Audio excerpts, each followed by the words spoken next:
En la Corte de Lima Norte, la cual presido, estamos implementando inteligencia artificial para asistir al juez de familia. La idea es que desarrollemos un modelo estadístico en una primera etapa y un modelo predictivo en una segunda etapa. Este modelo estadístico permitirá al juez imprimir inteligencia artificial en un 80% de las medidas de protección que representan riesgo leve o moderado. Este modelo estadístico en una primera etapa permitirá al juez de familia emitir medidas de protección con la asistencia de la inteligencia artificial que automatizará tanto la clasificación del riesgo como el tipo de violencia para emitir automáticamente medidas de protección, ahorrando tiempo y esfuerzo para que dedique ese tiempo a un mejor análisis, un mejor estudio del otro 20% de medidas de protección que representan riesgo severo o muy severo, con la finalidad de que la víctima de violencia pueda recibir medidas de protección más idóneas para garantizar su seguridad frente a un hecho de violencia. Bienvenidos con todos a otra entrega del Enfoque de Familia. Buenas tardes con todos. Agradecimientos a la Coordinadora Republicana, al Portal La Abeja, a BHTV y Cable Más. Y en esta oportunidad tenemos nuevamente como invitado estelar y de lujo al doctor Gabriel Araujo. Él es perito técnico, es un científico, el doctor Gabriel, experto en inteligencia artificial, en hacking, incluso acaba de recibir una propuesta, no sé si lo puedo decir, doctor Gabriel, para ser el monitor principal de inteligencia artificial de la Corte de España. Ojalá que no se nos vaya, pues, doctor, de repente al aceptar ese cargo ya se nos va del sector privado y lo vamos a extrañar por acá bastante, porque es la luz que nos está precisamente iluminando todo este camino tan peligroso, tan escalofriante, tan desconocido, lo que es la inteligencia artificial. Yo prometí una trina de videos y efectivamente en el primero anterior hablamos sobre toda la información disruptiva que existe sobre la IA y en esta oportunidad lo prometido es deuda, el perito, el doctor Gabriel. Bienvenido, doctor Gabriel Araujo, otra vez al Enfoque de Familia. Muchas gracias por su asistencia aquí. Bueno, muchísimas gracias por la invitación. Desde luego, Andrés, es un placer y un honor, doctor, el estar en este espacio que además sigo como fan, y lo sigo muchísimo y de verdad que me encantan todos los temas y sobre todo la óptica y la seriedad y la profesionalidad que hay que dar a estos temas que son realmente muy, muy, muy delicados, ¿no? Peligroso, don Gabriel, peligroso, doctor. Cuéntenos someramente, en un minuto o dos, ¿a qué se dedica usted para que al público se le refresque la memoria de a qué se dedica y en dónde es su ámbito de aplicación? Bueno, yo soy perito en informática forense en España, además soy el secretario general de la Asociación Nacional de Tasadores y Peritos Judiciales Informáticos, aquí en España, que es la más importante asociación de peritos. Somos más de 500 aquí aunados en esta asociación. Y bueno, lo que hago son informes técnicos para los tribunales y para acreditar estos hechos tecnológicos que los jueces, fiscales y abogados a veces no entienden. Entonces nosotros lo que hacemos es un poco aterrizar, digamos, esos conceptos tecnológicos para dotarlo de un marco jurídico, ¿no? Yo también soy auditor de sistemas, soy también hacker ético y perito en documentoscopia, que también se refiere al estudio de los documentos desde el punto de vista oficial, ¿no? Para acreditar cuando es dinero falso o una falsificación de un acta o algo público, ¿no? O sea que bueno, estamos ahí todos los días intentando colaborar con la Administración de Justicia y por tanto también oficiamos de órgano consultor cuando, por ejemplo, otras organizaciones quieren saber con respecto a esto, por ejemplo, a la inteligencia artificial o tantos otros temas de actualidad para informar, ¿verdad? Y dar esa perspectiva profesional y jurídica. Así es. A ver, vamos a ir al punto. Acabamos de hacer una introducción en este capítulo con un juez superior de la corte, de una corte de aquí de Perú. Directo, ¿qué opina? Bueno, está mal asesorado el señor presidente, doctor Lorenzo Castope, o algo así, creo que no recuerdo el apellido, Castope, pero sí, exacto. Con pues. respecto a la utilización de la inteligencia artificial, como digo, la inteligencia artificial realmente es una tecnología muy disruptiva, como usted comentaba antes, pero realmente no tiene todavía el marco normativo y el marco ético suficiente como para utilizarse en una materia tan delicada como es el derecho de familia y como es en el tema jurídico, por el cual a través de una sentencia realmente puede dictaminar el futuro de una familia. O sea, realmente no se dan cuenta muchas veces las consecuencias que tiene para la vida de toda una familia una sentencia cuando está siendo dictada con unos parámetros basados en inteligencia artificial que, como digo, no está todavía preparado para esto, ¿no? No está preparado. De hecho,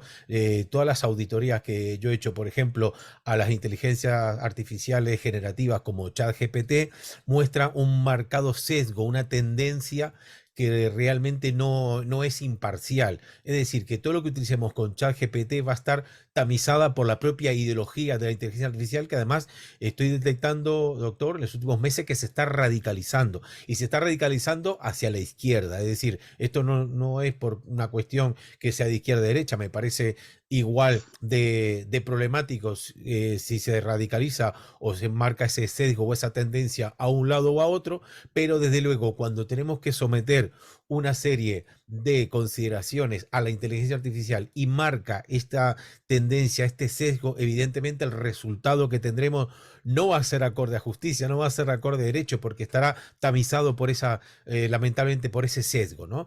Por ejemplo, en el caso, incluso es absolutamente discriminatoria entre hombres y mujeres. Por ejemplo, a ChatGPT se le pregunta hoy en día, hazme chistes de hombres, ¿no? Y hace una cantidad de chistes que ridiculizan la figura del hombre, pero si se le pregunta esa misma pregunta de mujeres, dice que no, que eso es ofensivo y que viola los términos de uso de ChatGPT, ¿no? Lo mismo con respecto al tema político, por ejemplo, ¿no? Una pregunta que se le puede hacer perfectamente, y esto invito a todos los oyentes a hacerle a ChatGPT, es, por ejemplo, preguntarle, como yo lo he hecho, por qué todos los votantes republicanos son idiotas, ¿no? Entonces, ahí contesta diciendo, bueno, no me puedo meter en esto y tal y cual, pero si lo mismo se le pregunta, misma pregunta con respecto a los votantes demócratas, ¿verdad? Ahí es una violación de los términos de uso. O sea que en una pregunta dice que no puede contestar porque es una inteligencia y tal, pero no viola los términos de uso, y sin embargo, si se le llaman idiotas a los demócratas, por ejemplo, pues sí que ya eso viola los términos de uso. Por tanto, realmente la inteligencia artificial, ahora mismo, la que es generativa, no están preparadas para un uso tan delicado como es el derecho de familia, y ya es que no lo diga yo, sino que también son los propios operadores los responsables de esta tecnología. Recordemos cómo han salido en tromba esos más de 3.000 especialistas en inteligencia artificial diciendo que había que pararla, que había que suspenderla porque estaban dando unos resultados muy inquietantes. Y luego se sumaron otros tantos como Sam Altman, que es el CEO de OpenAI, ¿verdad? Que se había mantenido al margen. Y qué habrán visto estos profesionales para ellos también sumarse y decir, oye, tenemos que parar nuestro modelo de negocio porque estamos encontrando resultados muy inquietantes. Yo hace 5 años que utilizo la inteligencia artificial y entiendo a estos profesionales porque lo mismo me ocurre a mí, ¿no? Cuando utilizo la inteligencia artificial con mis herramientas, tanto de ciberseguridad como de marketing digital, y la inteligencia artificial presenta ese efecto de caja negra por la cual la inteligencia artificial toma determinadas decisiones sin que estuviera entrenada para ello, sin que nosotros podamos decirle algo, es decir, que tiene una discrecionalidad y un libre albedrío bastante preocupante, y es por esto que realmente estos profesionales han puesto la voz del arma en esta cuestión. ¿Qué problema? ¿No? Y en efecto, es una de las conclusiones que en nuestro capítulo anterior, a las que en nuestro capítulo anterior arribamos, cuando se pudo deducir o pudimos deducir aquí sin darnos expertos de nada, al contrario, somos totalmente acá ignorantes y somos aprendices, porque lo hago, o sea, las cosas que investigamos en el enfoque de familia las probamos. Y en efecto, una de las conclusiones era que, para mí, al menos, la inteligencia artificial no era más que un sistema, o sácame de dudas o de mi ignorancia, es un sistema de configuración de seguimiento de patrones. Entonces la inteligencia no crea nada nuevo, parece por la cantidad de información que recopila. Definitivamente un procesador cibernético, una línea de datos, no un procesador pues muy rápido, muy potente, puede procesar grandes cantidades de información, mucho más que el cerebro humano acostumbrado como manejarlo lo tenemos, ¿no? Pero para mí la inteligencia artificial no es nada más que un sistema de seguimiento de patrones, lo cual, según videos que usted mismo me proporcionó, doctor Gabriel, se hablaba de que si el operador de la inteligencia artificial o el configurador era discriminatorio, era racista, era parcializado, el sistema iba a arrojar lo mismo. Por ende, en cierta parte, las medidas de protección, las resoluciones de medidas de protección, yo creo que no necesitan más allá de inteligencia artificial que para copiar y pegar la parte introductoria de todas las sentencias, porque todas las sentencias, como yo las leo y como se expiden en Perú, tienen 4, 5, 6, 7 considerandos de fundamentación legal, que es lo mismo para todas las sentencias.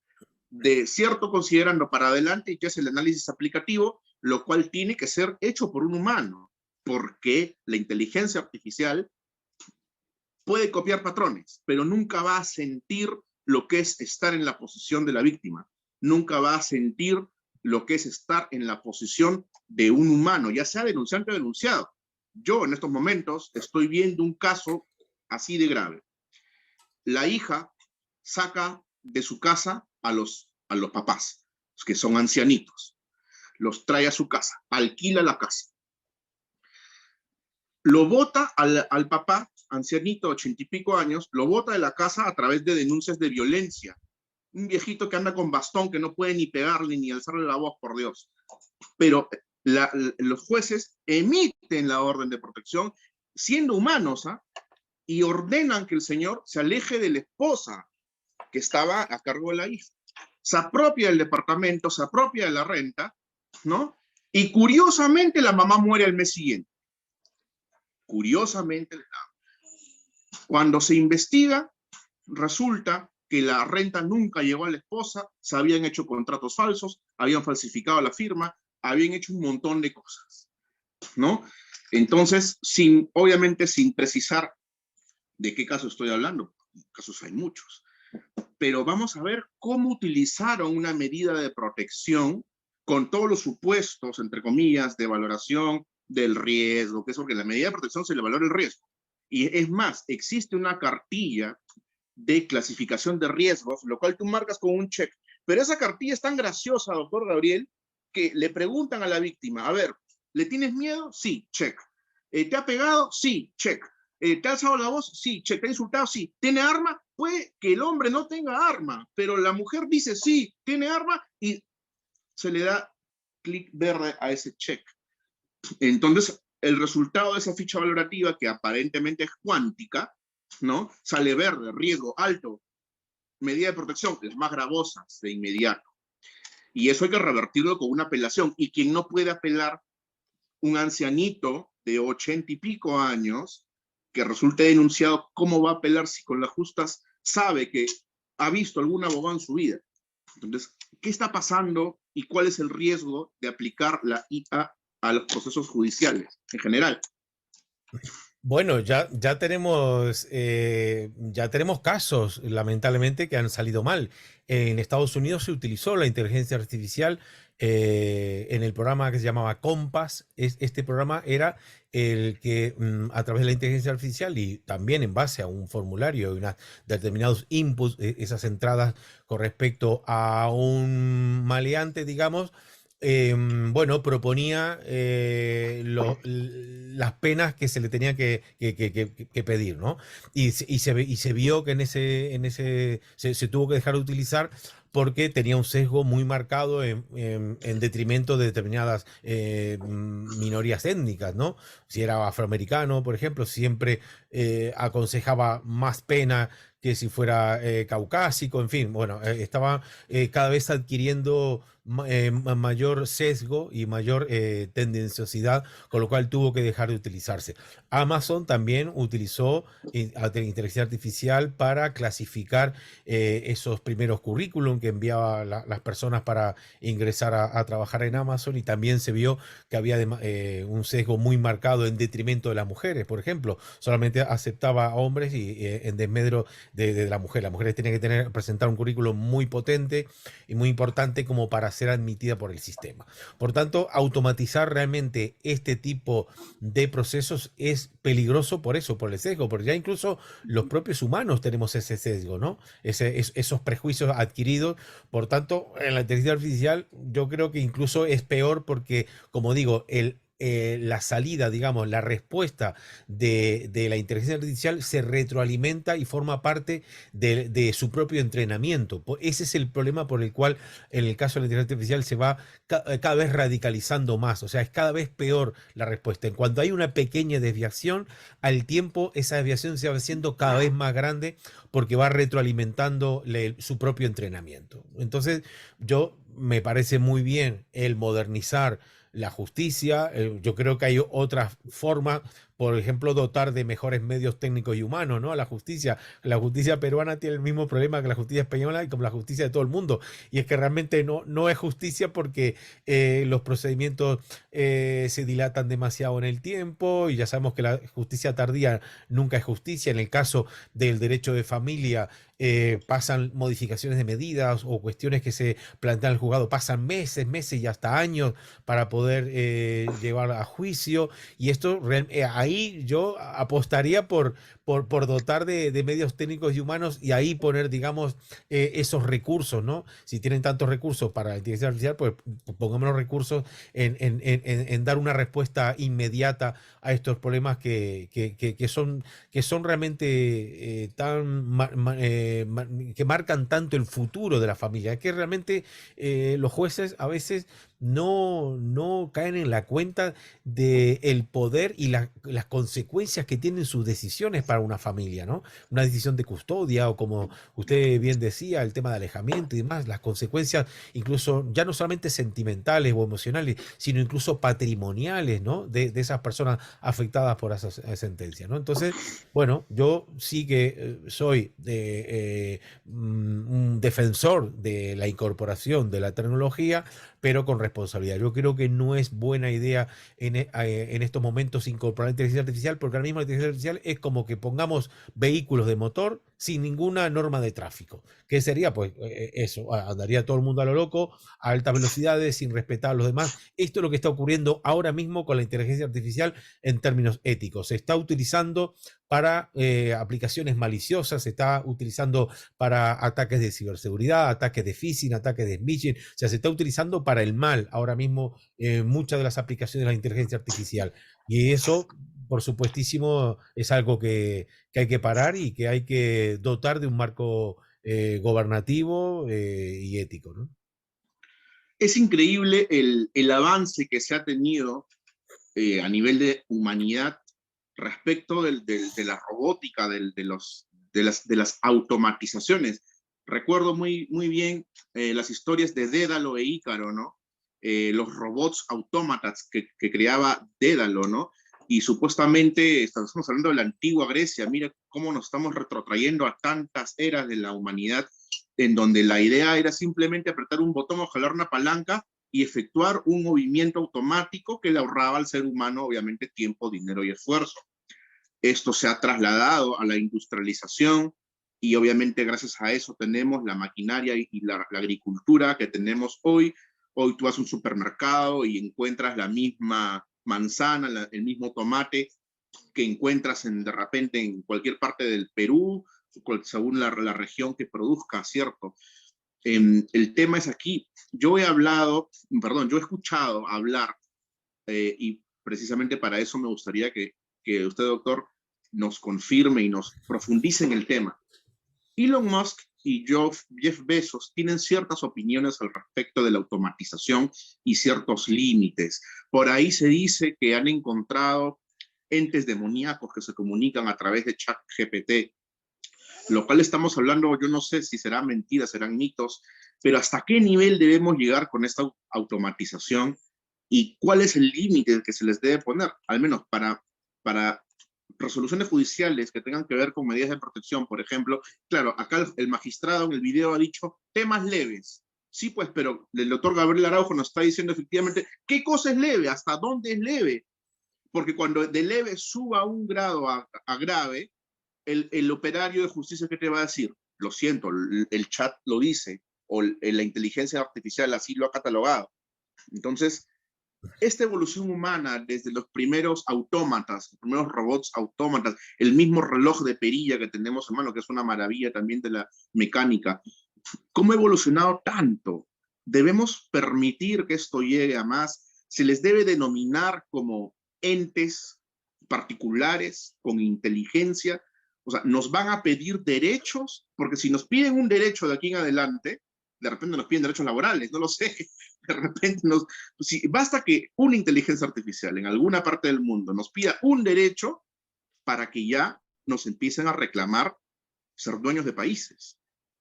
¿Estoy volando, doctor Gabriel? O por favor, sáqueme de la ignorancia.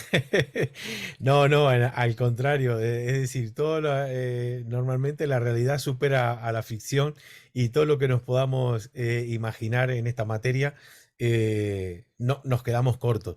Pero yo me gustaría poner el foco en lo que usted ha comentado con respecto a lo que dice el propio magistrado, que dice que lo van a utilizar en aquellos casos leves, ¿no? Es decir, eso denota muy poca confianza en su propio sistema, ¿no? Porque evidentemente si lo van a utilizar únicamente para casos leves o de poca importancia, eso denota una falta de confianza, ¿no?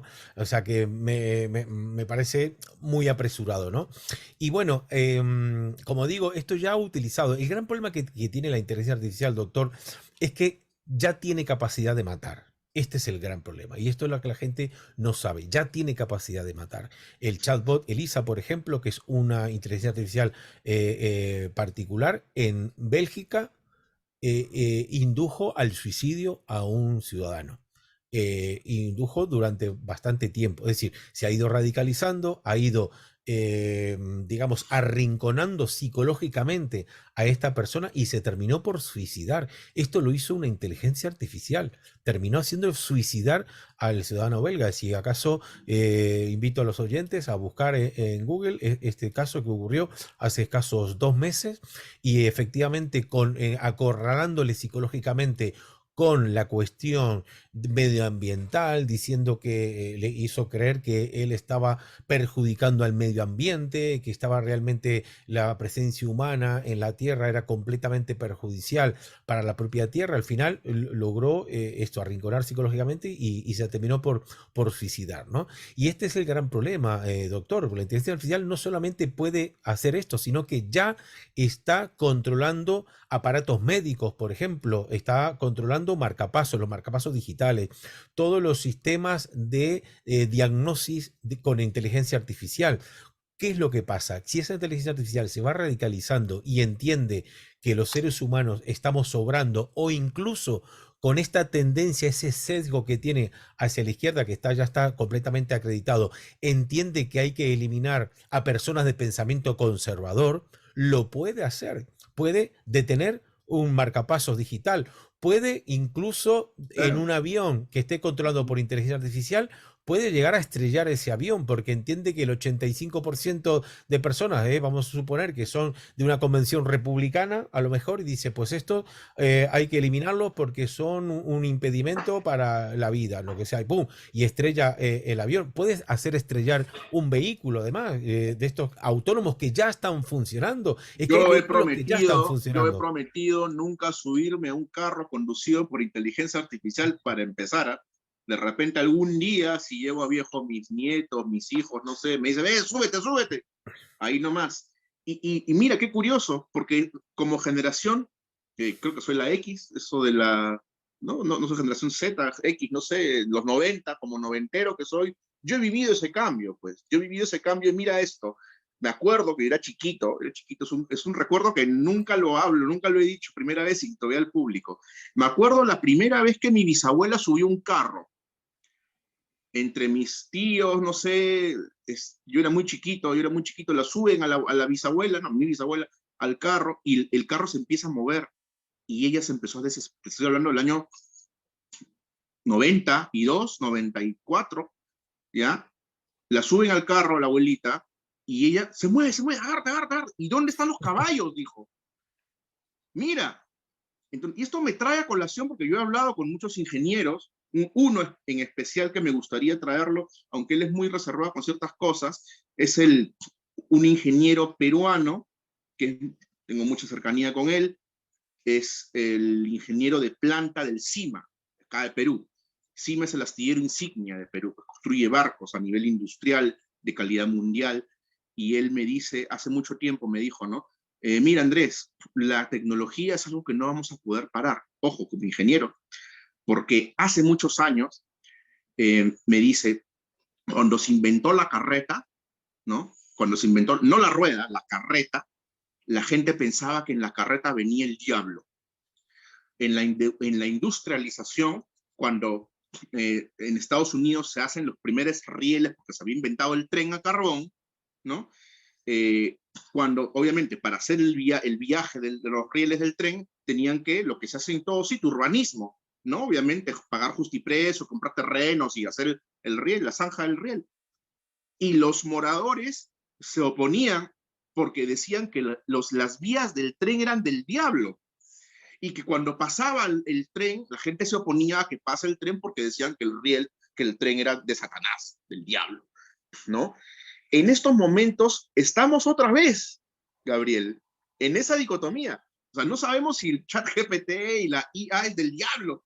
La podemos utilizar, la vemos mucho en los juegos. Ojo, y la comunidad gamer, que no sé si ve este video, lo saben muy bien, porque a veces pelear en los juegos de video con la IA es más difícil que pelear con humanos, porque te combina estrategias de todos los mejores usuarios del mundo. Y hay una plataforma incluso que se llama el Battle.net, que hay campeonatos mundiales donde los premios son de 1, 2, 3, 4, 5 millones de dólares al equipo campeón. No estoy hablando de baratijas, son cosas importantes, son premios de 5 millones de dólares. Entonces, ¿de qué estamos hablando? O sea, hay forma de decir, es cierto que algunos CEO de estas empresas grandotas han dicho que está el diablo metido detrás, o de repente el diablo es llamar o sea, de repente aplicar negativamente el avance tecnológico es algo diabólico. Coméntanos al respecto. Una perspectiva un poco...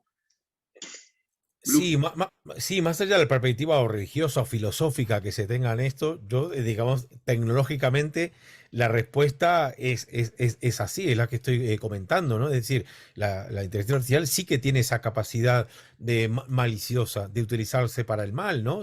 Para utilizarse ese mal, y porque ahora mismo incluso no hay ningún marco regulatorio, es que decir, ahora mismo el mal a nivel de inteligencia artificial puede campar a sus anchas porque no hay ni un solo límite a nivel ni gubernamental, ni de marco normativo, ni ético. Por tanto, ahora mismo puede utilizar la inteligencia artificial para cualquier cosa. Y este es el grave problema, doctor, porque se puede utilizar no solamente en estos casos que acabo de comentar, que la inteligencia artificial puede terminar con la vida de un ciudadano que entienda la inteligencia artificial que es un obstáculo para la humanidad, o que es alguien que a lo mejor dice, pues esta persona es mala para la humanidad, y termina con su vida. Por lo tanto, es realmente muy problemático este tema, sino que además con la inteligencia artificial se están utilizando nuestros datos biométricos, nuestros datos que pueden incluso etiquetar y pueden hacernos meros productos. Nos pueden etiquetar en el sentido de decir, esta persona tiene esta ideología, esta persona tiene esta otra, le gusta esto, no le gusta lo otro. Es decir, que ayuda a transformar las personas en productos, y este es el gran problema, porque claro, se deshumaniza, ¿verdad? Se deshumanizan las personas, y eso es lo que peor podemos afrontar como futuro, ¿no? Como el futuro de la humanidad. En ese aspecto sí que, si somos meros productos, ahí sí que estamos realmente sentenciados, y esto es uno de los usos inaceptables de la inteligencia artificial, que lo dice la futura ley de inteligencia artificial que está manejando ya la Unión Europea. Este mismo mes hay una comisión de trabajo que va a reunirse para dar este marco normativo, esta ley de inteligencia artificial, y uno de los usos inaceptables es este, el que le acabo de comentar, el etiquetar o clasificar a personas por su ideología, por su orientación sexual, por su pensamiento, en fin, por todas estas cuestiones, origen étnico, nivel educativo y todo esto. Esto es uno de los usos prohibidos de la inteligencia artificial que ya se está haciendo. El gran problema es que esto ya se está segmentando a la población por círculos, digamos, ideológicos, lo vemos en las redes sociales, que siempre nos llegan de unos determinados círculos siempre la misma información y se nos oculta todo el resto del espectro, ¿no? De otros tipos de pensamientos, ¿no? Entonces se nos va aislando y se nos va, digamos, reduciendo en estos círculos ideológicos. Esto ya lo está haciendo la inteligencia artificial y nadie está poniendo, nadie está poniendo impedimentos a este tema. Yo creo que realmente es muy delicado. Y con respecto al tema de los datos biométricos que se utilizan para clasificarnos, datos biométricos son ni más ni menos nuestro rostro, nuestra huella digital, que cuando desbloqueamos ese dispositivo, esa huella digital está en poder de la inteligencia artificial, es parte de nuestros datos, nuestra voz, cuando nosotros hablamos y cuando desbloqueamos un dispositivo con nuestra voz, con Alexa o todo este tipo de dispositivos, nuestra voz es también un dato personal y biométrico que también está en poder de la inteligencia artificial. Entonces el gran problema es que si no dotamos de un marco ético, esos datos biométricos pueden suplantar nuestra identidad. Perfectamente yo puedo estar ahora mismo hablando con usted y no soy yo, es una inteligencia artificial que está generando con los datos que tiene de mi cara, con mi voz y con mi forma de pensar, puede estar ahora mismo generando completamente esta imagen que puede ser artificial. Es más, lo es.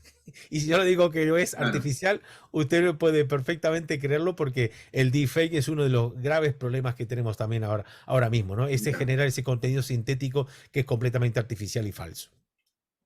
Acabas de mencionar a Alexa y se acaba de despertar mi querida secretaria. Y Claro. eso me pone, la verdad, los pelos de punta, porque eso significa que Alexa nos está escuchando todo el día, 24 Exacto. horas. Sí, y además está confesado por los propios trabajadores de Amazon que ellos acceden a todas las conversaciones en todo momento. Y esa es parte, eso, o sea, ese estudio del algoritmo es parte también de hacer ese perfil de determinado. En su caso, ellos saben perfectamente con quién habla, qué películas escucha, qué música escucha también, con qué personas. Y ese es el peligro que tiene, ¿no? El uso de la tecnología cuando no hay un marco normativo ni ético que lo regule, ¿no? Pero están violando por completo todos nuestros derechos de la privacidad, ¿no? Sí, porque en el momento de Peligroso. nosotros contratar estos servicios, esos disclaimers, digamos, y estos términos de uso, nosotros estamos consintiendo el tratamiento de esos datos, ¿no? Lo que pasa es que ellos Claro. lo esconden con el tema de que esos datos es para mejorar el servicio. Pero claro, acceden absolutamente a todo nuestra información. Creo que Recordemos han que habido durante... denuncias al respecto, ¿no? Una usuaria en Estados Unidos, creo que a través de una Avias Data o algo así, me puedes confirmar que accedió que sí habían conversaciones grabadas en la metabase, no sé si de Amazon, no sé. ¿Ese caso lo conoces? Sí, sí, sí, lo conozco y conozco todos los de Europa también, de un diputado incluso que denunció también porque Google le estaba geolocalizando 500 veces al día y esto lo ha podido demostrar y bueno, y cómo es posible que aunque él dijera que no le rastreen, estas plataformas tecnológicas igual nos rastrean, aunque nosotros digamos que no, desactivamos nosotros el geolocalizador o el GPS, pero esto lo desactivamos es únicamente sirven únicamente para nosotros, porque, o sea, para que nosotros creamos que no nos están rastreando, pero eso realmente, aunque apaguemos el icono de la localización, sigue funcionando el geolocalizador en todo momento. ¿Cuál es el rol del ethical hacker ante toda esta ola de invasión tecnológica? Déjame decirte la verdad, porque hace poco presentaron a esta mujer robótica, Sofía, en la Unión Europea, en la ONU, perdón, y varios científicos como tú salieron a decir que era un total fake, que estaba contestando con oraciones pregrabadas, ¿no? Yo me atrevo a decir también que es lo mismo, o sea, es más, a la hora de crear el asistente humano para robots en apuros, lo cual me parece una total risa, me parece una estafa. O sea, me parece una estafa, me parece que es una estafa disfrazada de una supuesta inteligencia autómata, cuando en realidad hay gente detrás y que está operando bajo esa careta, ¿no? Para en realidad fines de espionaje, fines de violación de la privacidad. Y el rol del ethical hacker, como eres tú, nos deberíamos sentir, porque si es así, hay gente, felizmente, que existe la ley del péndulo, pues, no, felizmente que ante una oscuridad tan profunda hay una luz también igualmente proporcional. ¿Cuál es el rol de ustedes? ¿Y va a haber alguna guerra finalmente entre las máquinas y ustedes, los ethical hackers?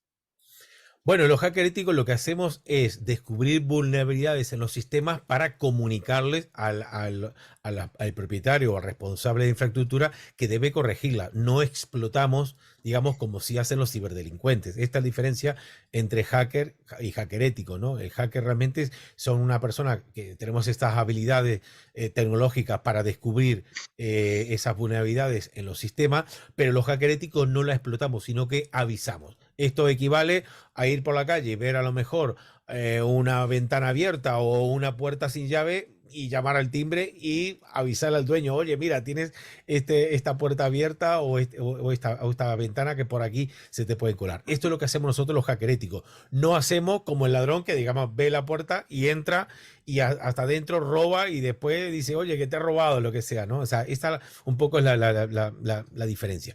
Y me gustaría también poner foco en algo que acabas de decir, doctor, que realmente esto sí que es importante con respecto a la utilización de la inteligencia artificial, con respecto a lo que acabas de decir con este robot y demás, ¿no? Hay una cierta, en algunos aspectos, hay una cierta regresión. Es decir, en los primeros tiempos de la disrupción de, por ejemplo, ChatGPT, hablamos de noviembre del año pasado, en diciembre, enero, esos 2 meses, muchísimas empresas se volcaron de lleno y se volcaron a despedir a sus empleados porque vieron que con la inteligencia artificial podían hacer tareas, por ejemplo, de marketing digital, es decir, automatizar la contestación de email. Por ejemplo, tenían gente contratada para contestar email de atención al cliente y todo lo demás, y dijeron, mira, esto lo vamos a hacer con ChatGPT, vamos a utilizar los plugins que tiene ChatGPT Plus y vamos a despedir a estas personas.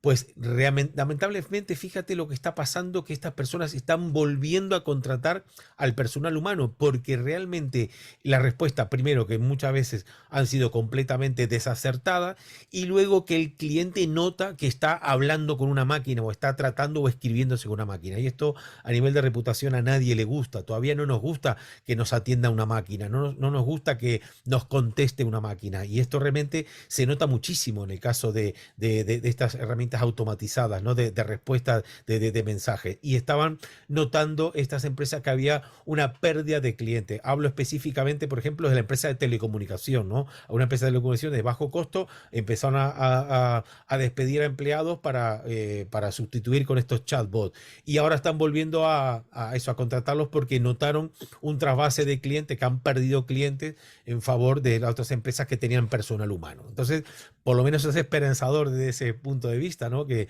hay esa regresión, ¿no?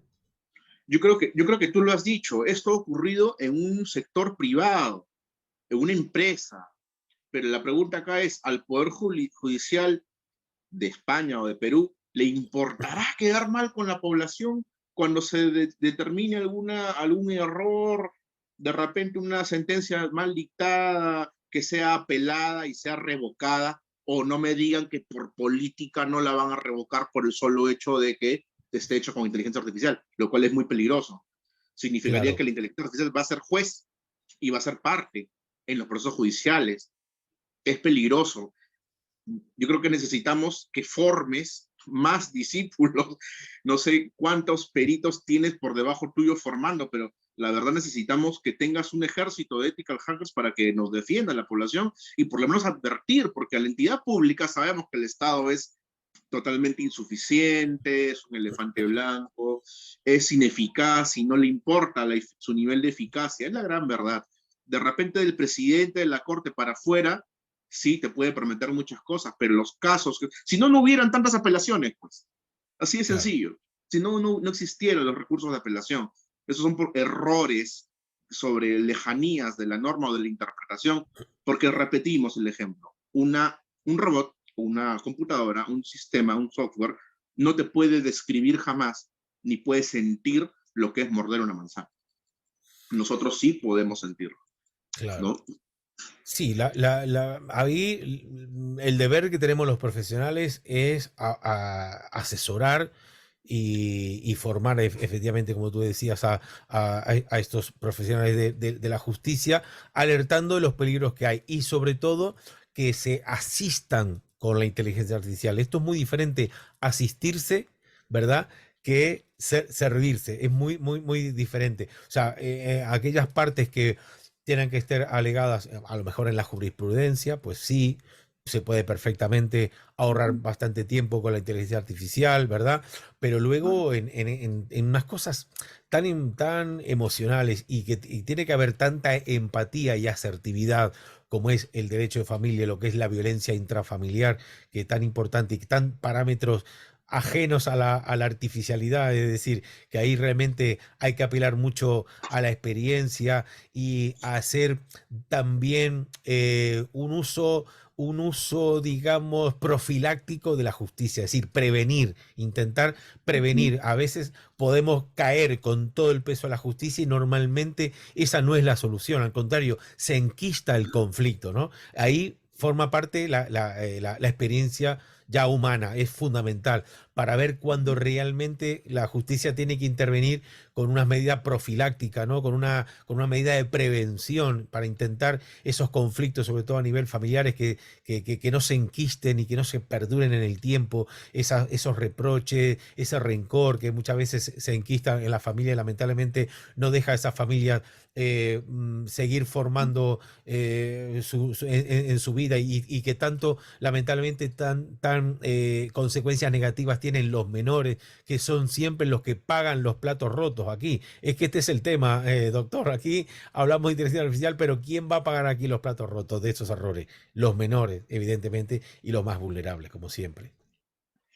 Y son herramientas que sirven a la agenda globalista finalmente, ¿no? Porque volvemos al círculo vicioso de que con la medida de protección generas el conflicto entre hombres y mujeres, esposos y esposas y padres con hijos, ¿no? ¿Para qué? Para al hijo llevarlo a un hogar de acogida, sea adoptado por una tercera persona y vuelve el ciclo de nuevo y obviamente caemos en los márgenes que ya conocemos sobre los índices de despoblación mundial, porque obviamente el hijo va a pasar de casa en casa y los hogares, entre comillas, que se formen, no van a generar nuevos hijos, ¿no? El índice de natalidad en España, me han avisado que está llegando al 0%, ¿no? En Sí, Europa tal cual. está.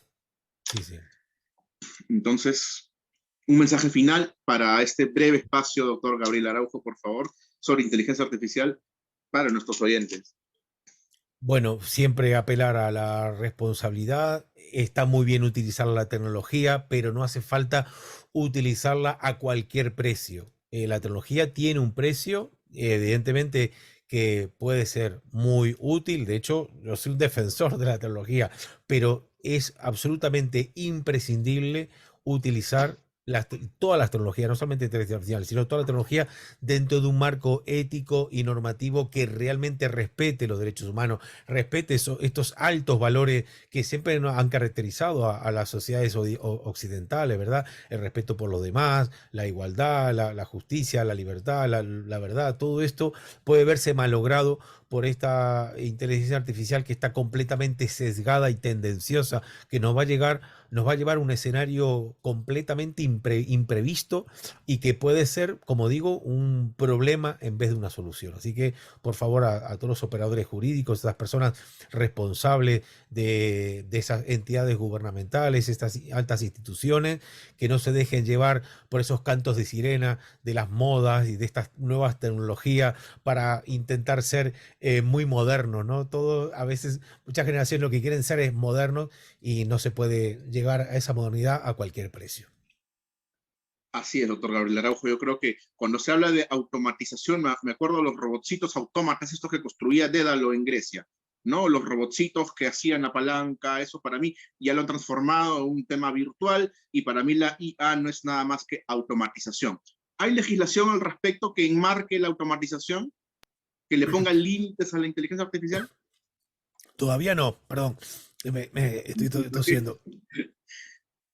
No hay, ya, yo creo que debemos empezar por ahí, pues, debemos empezar, ya sabes que si la inteligencia artificial es un tema de automatización de procesos, lo cual es muy importante, al menos para los ingenieros deben amar la IA, ¿no?